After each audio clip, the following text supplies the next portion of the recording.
One of the issues that you discussed relates to the failure of the economic expansion as well as the recoveries that have taken place increasingly over the last several decades to benefit in any proportional way people in the middle class and those who aspire to be part of the middle class.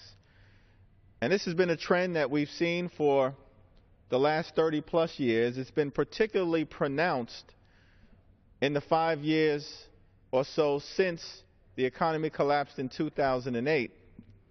And when we look at the recovery, I mentioned earlier today that it's a particularly schizophrenic, inconsistent one, because we know that the stock market is way up, corporate profits are way up, CEO compensation is way up, the productivity of the American worker is way up, but middle-class wages remain stagnant.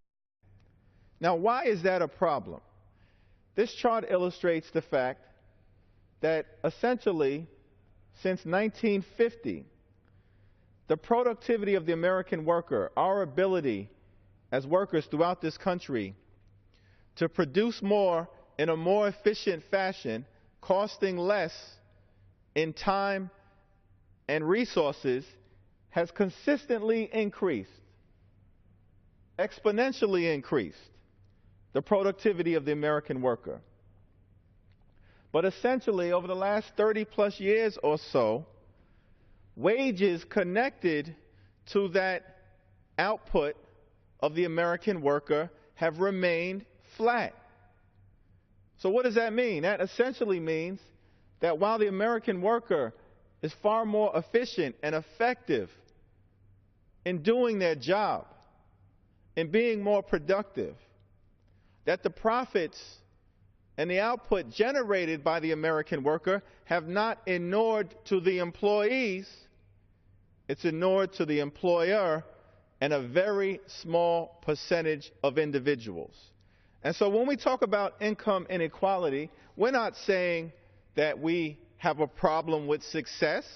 We're saying everyone should benefit from the success that the American worker has created, as opposed to just a small number of individuals, the so-called job creators.